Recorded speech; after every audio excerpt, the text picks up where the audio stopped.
देखो यार, अगर तुम लोग बुलेट क्लब ओरिजिनल के फैन हो तो ये वीडियो तुम्हारे लिए होने वाली है, क्योंकि बुलेट क्लब के दो ओजी सुपरस्टार्स को फायर कर दिया गया है। एईडब्ल्यू के ऑल इन के टिकट सेल को लेकर लेटेस्ट नंबर सामने आ चुके गए। पीसीओ के एईडब्ल्यू ज्वाइन करने को लेकर पीसीओ ने काफी बड़ा खुलासा कर दिया है। तो गाइज वहीं तनहाशी ओकाडा के एईडब्ल्यू में टीम अप करने को लेकर रेन मेकर का काफी बड़ा स्टेटमेंट आ चुका है। तो गाइज चलिए बिना किसी देरी के शुरू करते हैं इस वीडियो को, और सबसे पहले बात करते हैं डब्ल्यूडब्ल्यूई के रेसलर्स के फायर्ड होने की। गाइज यहाँ पर ये बात तो मैं आपको ऑलरेडी बता चुका हूँ। डब्ल्यूडब्ल्यूई कंपनी ने पिछले हफ्ते काफी सारे रेसलर्स को बजट कट में कंपनी से बाहर कर दिया है, और डब्ल्यूडब्ल्यूई के अंदर सोनिया डेविल, बी प्रेस्ली के साथ साथ डब्ल्यूडब्ल्यूई सुपरस्टार एओपी को कंपनी से फायर्ड किया गया। और अब यहाँ पर Cedric Alexander, Sonia devil, AOP जैसे रेसलर्स के फायर्ड होने के बाद डब्ल्यूडब्ल्यूई ने कुछ और बड़े नाम को कंपनी से फायर्ड किया है। यहाँ पर डब्ल्यूडब्ल्यूई के द्वारा अब यहाँ पर करीबन 5 और रेसलर्स को फायर कर दिया गया है, और इस लिस्ट के अंदर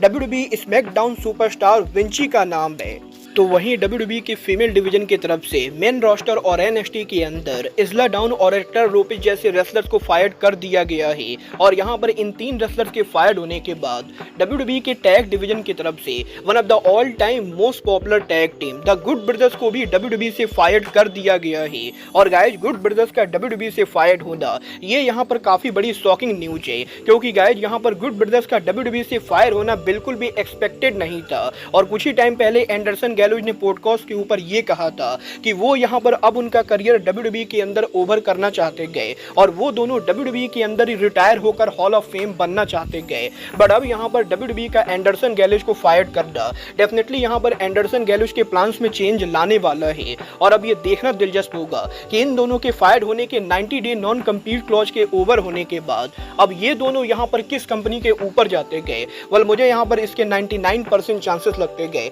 कि एंडरसन गैलोज डेफिनेटली यहाँ पर एनजेपीडब्ल्यू पर दोबारा वापस जाना चाहेंगे, और ये दोनों दोबारा करियर को बिल्ड करेंगे। बट डेफिनेटली यहाँ पर एनजेपीडब्ल्यू के अलावा एईडब्ल्यू और टीएनए भी वो दो बड़ी कंपनी हो सकती है जहां पर एंडरसन गैलोज दोबारा वापस जाने की कोशिश करेंगे। बट यहाँ पर इन 3 बड़े कंपनीज के अलावा एक और ऐसी चौथी कंपनी है जो ऑलरेडी एंडरसन गैलोज को लेकर इंटरेस्ट दिखा रही है, और ये कंपनी और कोई नहीं बल्कि यहाँ पर स्कॉट डोमोरे की new wrestling company maple leaf wrestling है। गाइज यहाँ पर जैसे ही कल एंडरसन गैलोज के फायर होने की न्यूज सामने आई, स्कॉट डोमोरे ने सोशल मीडिया के ऊपर एंडरसन गैलोज की पिक्चर को पोस्ट करते हुए बिजनेस है जस्ट पिक अप ट्वीट किया। और स्कॉट डोमोरे ऑलरेडी ये क्लियर कर रहे गए कि शायद यहाँ पर वो एंडरसन गैलोज को अपनी कंपनी पर लाना चाहते गए। मतलब ये तो आने वाला टाइम बताएगा कि नॉन कम्पीट क्लॉज के ओवर होने के बाद द गुड ब्रदर्स किस कंपनी के ऊपर जाते हैं। बट गाइज चलिए फिलहाल आगे बढ़ते और बात करते हैं एईडब्ल्यू के साल के biggest pay per view AEW All In की।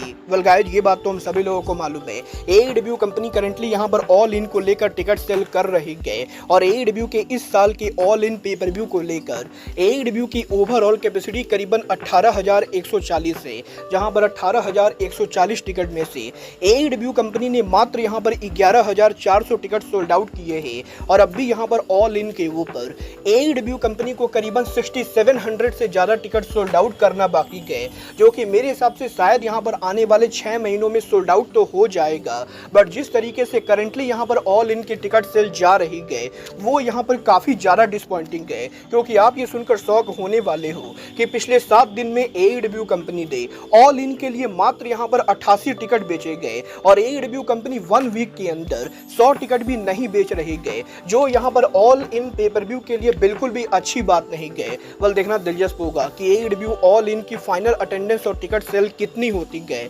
बट गाइज चलिए फिलहाल आगे बढ़ते और बात करते हैं एईडब्ल्यू सुपरस्टार रे फिनिश की। वेल बात करें अगर यहाँ पर रे फिनिश की, तो गाइज इस हफ्ते लूचा ब्लॉग के साथ मैक्सिको में रे फिनिश के लेटेस्ट इंटरव्यू के ऊपर रे फिनिश ने उनके करंट सिचुएशन को लेकर बात की, जहाँ पर रे फिनिश से जब ये पूछा गया कि क्या यहाँ पर वो अब भी एईडब्ल्यू कंपनी के लिए काम कर रहे गए, तो रे फिनिश जवाब देकर ये कहते गए कि वो यहाँ पर डेफिनेटली अब भी एईडब्ल्यू के कॉन्ट्रैक्ट के अंदर है, बट एईडब्ल्यू कंपनी से कॉन्ट्रैक्ट में होने होने के बाद भी वो यहाँ पर AEW के मैनेजमेंट से डायरेक्ट टच के अंदर नहीं गए और काफ़ी ज़्यादा लंबा टाइम हो चुका है जब AEW के मैनेजमेंट ने रे फिनिश से बात की हो, और इसीलिए रे फिनिश को नहीं पता है कि AEW की मैनेजमेंट यहाँ पर उन्हें एग्जैक्टली कंपनी से बाहर कब करेगी। बट जब तक यहाँ पर रे फिनिश को AEW की मैनेजमेंट यूज नहीं कर रहे गए, तब तक यहाँ पर रे फिनिश मैक्सिको के अंदर उनका शॉप चला रहे गए और वो यहाँ पर उनकी फैमिली के साथ टाइम स्पेंड कर रहे गए। बट जैसे ही यहाँ पर रे फिनिश का कॉन्ट्रैक्ट ओवर होता है और वो यहाँ पर फ्री होते गए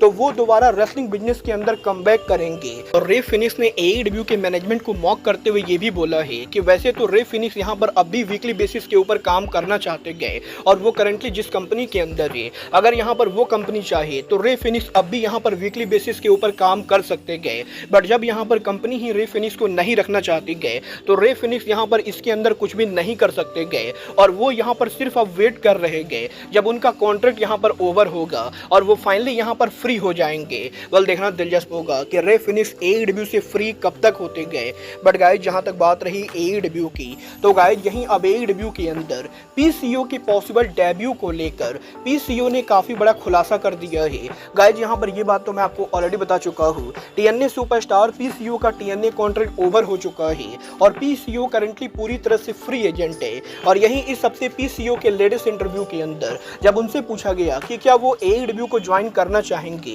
तो PCO ने इस चीज को लेकर खुलासा किया कि PCO को ऑलरेडी पिछले 5 साल के अंदर 3 बार AEW कंपनी के द्वारा अप्रोच किया गया है। और PCO का ये कहना है कि AEW कंपनी के फाउंडेशन के बाद पहले इवेंट डबल और नथिंग के ऊपर भी PCO को बुक करने का ऑफर आया था, बट PCO ने उस समय AEW के ऑफर को रिजेक्ट कर दिया था। और AEW के अंदर उसके बाद भी 2022 और 2023 दोनों ईयर के अंदर PCO को AEW कंपनी ने कांटेक्ट किया, बट PCO ने AEW को ज्वाइन नहीं किया है। बट अब यहाँ पर जब PCO फाइनली यहाँ पर फ्री एजेंट है तो वो यहाँ पर AEW से बात करने के लिए ओपन है। और अगर यहाँ पर AEW चाहे तो PCO दोबारा AEW मैनेजमेंट से डिस्कशन कर सकते गए। मतलब ये तो आने वाला टाइम बताएगा कि इतने ओल्ड एज होने के बाद टोनी खान यहाँ पर PCO को AEW पर लाने के लिए इंटरेस्टेड है या नहीं। बट गाइज चलिए फिलहाल आगे बढ़ते और बात करते हैं AEW के रेन मेकर काजुचिका ओकाडा की। वेल गाइज इस हफ्ते ओकाडा के लेटेस्ट इंटरव्यू के ऊपर रेन मेकर ने उनकी फॉर्मर कंपनी NJPW के प्रेसिडेंट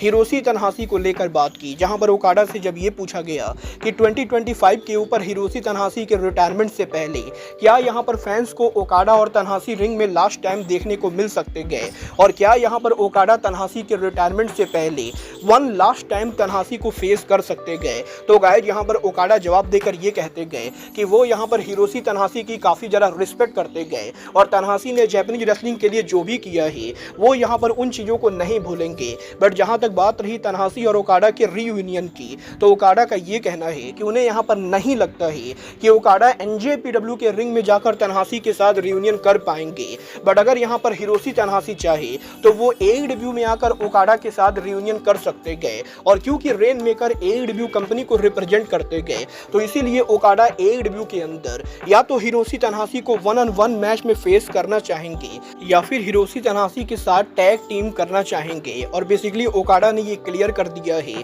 कि अब यहाँ पर अगर तनहाशी और ओकाडा का रियूनियन होगा तो ये रियूनियन सिर्फ और सिर्फ AEW के रिंग के अंदर होगा, उसके अलावा कहीं भी और नहीं होने वाला है। मतलब ये तो आने वाला टाइम बताएगा कि क्या फॉरबिडन डोर के ऊपर इस साल ओकाडा और तनहाशी टीम अप करते हैं या नहीं। बट गाइज अब आज के इस वीडियो में बस इतना ही, मैं मिलता हूँ आपसे अपने अगले वीडियो में। बट गाइज तब तक के लिए goodbye, good night and bang.